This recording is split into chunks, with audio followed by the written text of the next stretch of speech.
मेरा नाम विवेक है। आज की स्टोरी शुरू करने से पहले आपसे एक छोटी सी रिक्वेस्ट है। चैनल को सब्सक्राइब जरूर करें ताकि आपको हर नए वीडियो का नोटिफिकेशन मिलता रहे। तो चलिए शुरू करते हैं। ये कहानी 3 दोस्तों की है जिनका नाम विक्रम, सुनील और जॉन होता है, जो बंबई शहर में नौकरी करने के लिए आते हैं। तीनों बचपन के दोस्त कुछ कर दिखाने का सपना लिए इस भीड़ भाड़ वाली जगह में अपना मुकाम पाने के लिए दर दर भटकते हैं। उन्हें कोई भी रास्ता नजर नहीं आता। अपने छोटे से गांव में रहकर कॉलेज की पढ़ाई करने वाले सुनील और विक्रम ने कभी सोचा भी नहीं था कि सफलता पाने के लिए इतना दर्द झेलना पड़ता है। वहीं जॉन अपने पापा के बिजनेस में पहले से ही संघर्ष कर चुका था, जिस वजह से उसे इन सब चीजों की आदत सी हो गई थी। जॉन अच्छे से जानता था कि सफलता इतनी आसानी से नहीं मिलेगी, क्योंकि उसने अपने पापा को दिन रात मेहनत करते हुए देखा था। तभी तीनों को सुबह से भटकते भटकते शाम हो जाती है, लेकिन न कोई नौकरी और न ही कोई रहने का ठिकाना उनके हाथ लगता। तीनों मायूस होकर एक छोटे से होटल में खाना खाते हैं। दरअसल उनके पास कोई खास पैसे भी नहीं होते। वो तो सिर्फ अपनी 1-2 दिन की व्यवस्था बनाकर निकले थे। उन्हें लगा था कि आते ही उनके साथ कोई चमत्कार होगा और उनको नौकरी मिल जाएगी। तीनों एक बिल्डिंग के पास पहुंच जाते हैं। कुछ देर बाद सभी बिल्डिंग के गेट के पास बैठ जाते हैं। 1-2 घंटा बैठे हुए गुजर जाते हैं। तभी बिल्डिंग के चौकीदार की नजर उन पर पड़ती है और वो जोर की आवाज में उन्हें डांटते हुए कहता है, कौन हो तुम लोग? यहां क्यों बैठे हो? तीनों अजनबी शहर में किसी को पहचानते नहीं और न ही उनका कोई ठिकाना है। तीनों अपनी जगह पर जल्दी खड़े हो जाते हैं और अपनी बात चौकीदार को बताते हैं। चौकीदार को तीनों की हालत देखकर उन पर तरस आता है। उसे एहसास होता है कि कुछ सालों पहले ऐसे ही वो काम मांगने आया था। तब किसी ने उसे सहारा दिया था और आज कम से कम वो इतने बड़े शहर में छोटे से काम के साथ जीवन यापन कर पा रहा है। जॉन उन तीनों में थोड़ा समझदार होता है। वो चौकीदार से कहीं रहने के जुगाड़ की बात कहता है, क्योंकि उसे पता है कि अभी उनकी हालत किराया देने की नहीं है, तो उन्हें कोई किराया से कमरा क्यों देगा। तभी चौकीदार अपने एक दोस्त से फोन पर बात करता है, जो वहीं से कुछ ही दूर बंगला नंबर 17 में साफ सफाई का काम करता है। चौकीदार अपने दोस्त को सारी बात बताता है। तभी उसका दोस्त कहता है कि मेरे साहब तो अपने परिवार के साथ 2 महीनों के लिए बाहर गए हैं, तब तक मैं रहने का इंतजाम कर सकता हूं। ये बात सुनकर तीनों दोस्त बहुत खुश हो जाते हैं और वो जल्दी से चौकीदार से कहते हैं कि आप हमें बता दीजिए हम उनके पास कैसे पहुंच सकते हैं। चौकीदार कहता है कि वो बंगला थोड़ा दूर है। रात को वहां कोई टैक्सी ऑटो भी नहीं मिलेगा। आज तुम लोग यही सो जाओ, कल सुबह हम साथ चलेंगे। तीनों उसकी बात मान जाते हैं। सुबह उठते ही तीनों चौकीदार के साथ बंगले में पहुंच जाते हैं। बंगले की खूबसूरती देखकर तीनों दोस्त हक्का बक्का रह जाते हैं। उन्हें यकीन ही नहीं होता कि उन्हें इतने अच्छे बंगले में रहने का मौका मिलेगा। बंगले का नौकर तीनों दोस्तों को गेस्ट रूम में ले जाता है। तीनों दोस्त रूम में पहुंचकर राहत की सांस लेते हैं। जल्दी से तीनों नहाकर तैयार हो जाते हैं और काम की तलाश में निकल जाते हैं। अब रहने का तो ठिकाना लग चुका था। तलाश थी केवल अच्छे काम की, जिससे उनका गुजारा चल सके।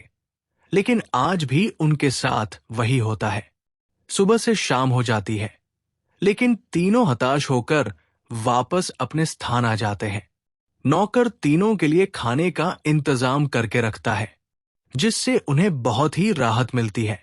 आज तीनों दोस्तों के लिए बंगले की पहली रात होती है। रात को 12 बजते ही अचानक विक्रम की नींद खुल जाती है और वो अपने आप को बंगले के तहखाने में पाता है, जहां पुराना सामान इकट्ठा करके रखा हुआ था। उसे समझ में नहीं आता कि वो यहां कैसे पहुंचा। तभी वो घबराहट में अपने दोस्तों को आवाज लगाता है, लेकिन किसी को कुछ सुनाई नहीं देता।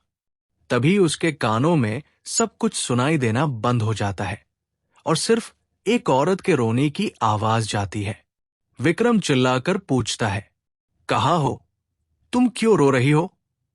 अगले ही पल विक्रम अपने बिस्तर में होता है। वो डर के कारण पसीने से लथपथ हो जाता है। वो अपने दोस्तों को जगाता है।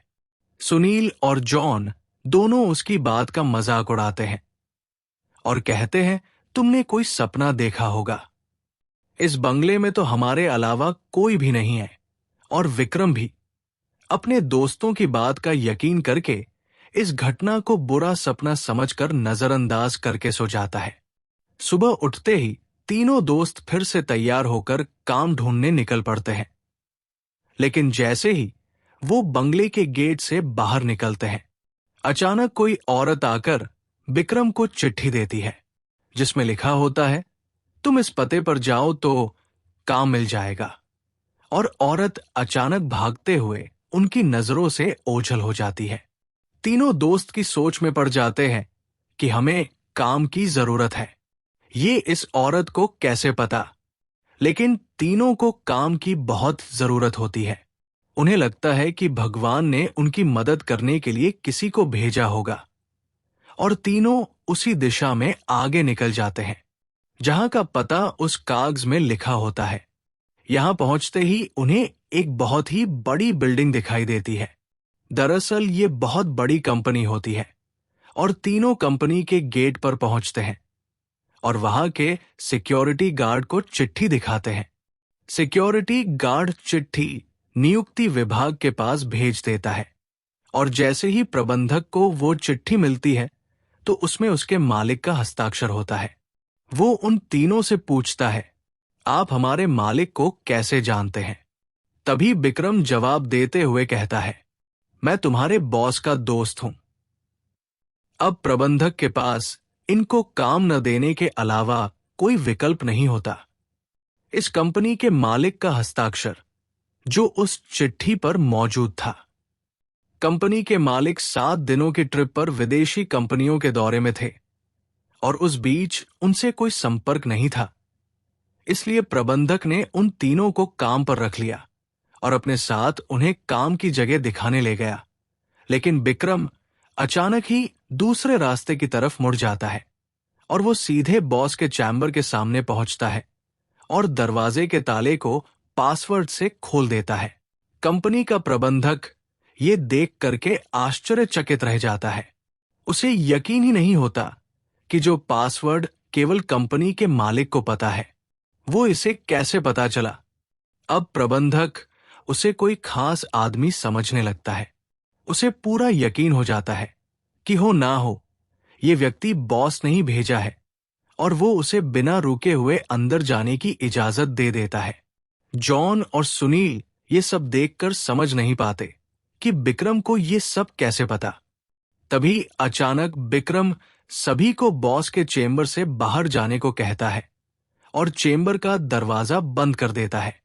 कुछ ही घंटों के बाद प्रबंधक को बॉस का फोन आता है और बॉस प्रबंधक से पूछता है कि मेरे कंप्यूटर को किसी ने इस्तेमाल किया था। तभी प्रबंधक सारी बात बता देता है। बॉस गुस्से में मैनेजर को बोलता है, जल्दी से जाओ और उसे रोको, नहीं तो मैं बर्बाद हो जाऊंगा। और जैसे ही प्रबंधक चैम्बर का दरवाजा खोलता है तो वो देखता है विक्रम बेहोश पड़ा है। प्रबंधक अपने सुरक्षा कर्मियों से उसे उठाने को कहता है और कुर्सी पर वापस बैठाता है। तभी विक्रम को होश आता है। प्रबंधक गुस्से में विक्रम को बोलता है, तुमने क्या किया? मेरे बॉस बहुत नाराज है। लेकिन विक्रम को कुछ याद नहीं कि वो अपने बंगले के गेट से यहां तक कैसे आया है। दरअसल वो बंगला पहले उसी बॉस का होता है और बॉस ने बंगले को अपने ऑफिस की एक लड़की के लिए खरीदा था और कभी कभी साथ रहता था, जो कि उसके कंपनी में काम करती थी।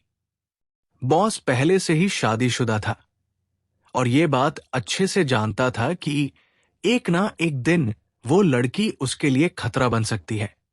इसलिए वो उसकी निजी अश्लील वीडियो रिकॉर्ड कर लेता है।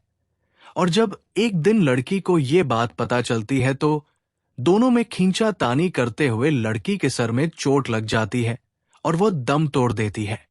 बॉस बंगले के गार्डन में ही लड़की को दफना देता है और लड़की की मौत के साथ ही उसका राज दफन हो जाता है।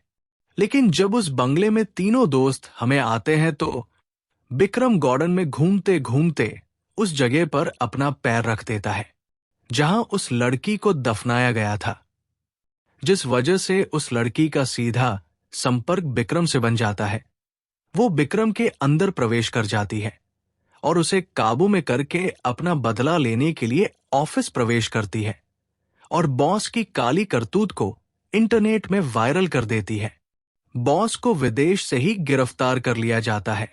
उसका काला चिट्ठा सबके सामने खुल जाता है और वो बेनकाब हो जाता है।